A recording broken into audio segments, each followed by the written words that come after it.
In the theater of global economics, nations compete for attention, announcing triumphs, explaining failures, seeking partnerships. Yet, on the Horn of Africa, Eritrea has mastered a different art, the art of silence. As the world's financial institutions release forecasts for 2025, Asmara remains quiet, not from neglect, but by design. This is a calculated strategy, a declaration that Eritrea will walk its own path, no matter how lonely. Silence here is a powerful statement, a rejection of the global consensus and the notion that engagement with institutions like the IMF is essential. For Eritrea, silence is a shield, protecting its sovereignty from what it sees as intrusive demands of international finance. In a world demanding transparency, Eritrea offers a void, forcing outsiders to guess, never inviting them in. The nation defines itself not by what it says, but by what it refuses to say. This philosophy is rooted in a long, bitter struggle for independence. Eritrean identity forged in defiance and self-reliance. Self-reliance is not just policy, it's the country's guiding spirit. Eritrea will not be beholden to foreign powers or accept loans with strings attached. It will not surrender its economic secrets, knowing that data is power. As 2025 approaches, the silence continues, a stance that sets Eritrea apart from nearly every other nation. While others clamor for a seat at the table, Eritrea guards its autonomy with quiet determination. The world may not understand, but for Eritrea, this silence is the sound of freedom. It's a political and economic stance, a message to the world. Eritrea chooses its own way.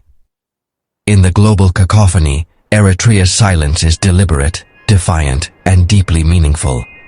Here, silence is not absence, it's presence, and it's power. Each year, the IMF publishes its World Economic Outlook, a financial map of the planet. For Africa, 2025 is a tapestry of hope and hardship. Some economies surge, others struggle. Nations engage, debate, and seek guidance from the IMF. Yet within this global document, Eritrea is a blank space. The IMF's forecasts and recommendations do not apply. Eritrea is missing. There are no official statements, no press conferences, no engagement. The chair reserved for Eritrea at the global economic table remains empty. The reason is simple. Eritrea does not provide reliable economic data. This is not an oversight, it's policy. Eritrea's non-engagement is deliberate, setting it apart from neighbors who participate in IMF programs and share national accounts. Eritrea does not seek major loans or routine consultations. This places it among a select few nations for which the global financial system cannot get a clear picture. Its absence is not a sign of being forgotten, but a choice to remain unknowable. Eritrea keeps the world at arm's length, following a path of its own making. To understand Eritrea's silence, look to its history, a nation born from a 30-year war for independence. This struggle fostered deep suspicion of external forces and a fierce sense of self-sufficiency. Independence in 1993 brought an economic philosophy built on discipline, sacrifice, and reliance on its own capabilities. Eritrea's fortress economy is designed for resilience, not global integration. The government rarely publishes comprehensive statistics. GDP, inflation, and unemployment are state secrets. The last full IMF consultation was in 2019, the first in over a decade. This information vacuum is intentional, denying outsiders the tools to analyze or influence. The state and ruling party dominate the economy, directing resources according to their own priorities. The private sector is small and constrained, limiting global influence. Eritrea's model prioritizes stability and sovereignty, keeping the gates closed and information tightly controlled. Only Eritrea charts its own economic course. Without official data, the IMF turns to unconventional methods, economic espionage.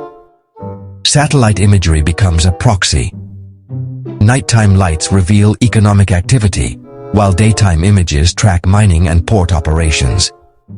Trade partner data fills gaps. Eritrea's imports and exports are reconstructed from the records of China, the UAE, and neighbors. Remittances from the diaspora are tracked through global banking systems, offering clues to the economy's lifelines. Migration patterns and refugee reports provide qualitative insights into living conditions. It's an imperfect puzzle, but these fragments create a rough sketch of an economy determined to remain hidden. The IMF reads Eritrea's shadows, piecing together what little it can. Eritrea's economy is not stagnant. It has unique engines of growth, largely outside the global system. The mining sector, rich in gold, copper, and potash, is the powerhouse, generating hard currency through exports. Foreign companies partner with the state, funding essential imports and state functions. The vast Eritrean diaspora is another vital engine. Remittances provide a crucial social safety net and foreign exchange. These funds help families survive and fuel a limited consumer economy. Regional trade, though volatile, offers potential. Eritrea's Red Sea ports could be major revenue earners. Yet, chronic shortages of foreign currency, heavy state control, and high public debt stifle growth. Infrastructure is outdated, and private enterprise is discouraged. Even when mining and remittances thrive, the economy struggles to move forward. Eritrea's engines run, but the vehicle remains slow. The challenges are immense, and progress is hard-won. Eritrea's path of silence and isolation is rooted in its doctrine of self-reliance. Engagement with the IMF is seen as a threat to sovereignty.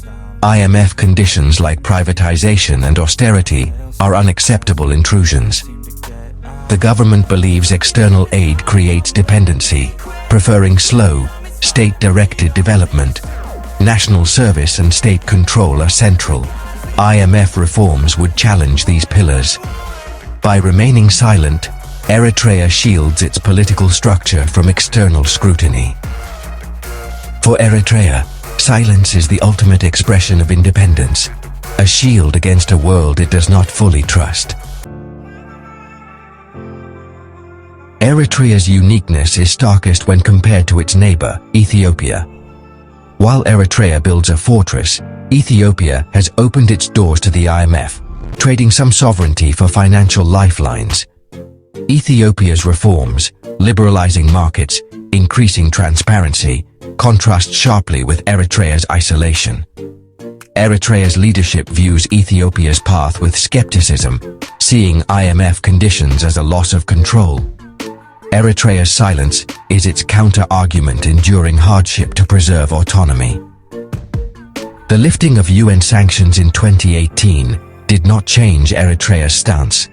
The Horn of Africa is a real-world experiment. Two neighbors, two divergent strategies.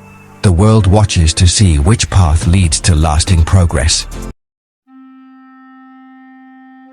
So, is Eritrea's silence a shield or a trap? As a shield, it has protected the nation from crushing debt and preserved its sovereignty. But the costs are high: slow development, limited investment, and persistent hardship. Eritrea's economy remains small and vulnerable, missing opportunities for growth and integration. The people pay the price through limited opportunities and a steady exodus of youth. As Africa becomes more interconnected, Eritrea risks being left behind. The shield that once protected it could become a wall blocking progress. The government has chosen sovereignty over prosperity, control over growth. Is this a necessary defense or a self-imposed prison? Only time will tell if Eritrea's silence remains its strength or becomes its greatest barrier?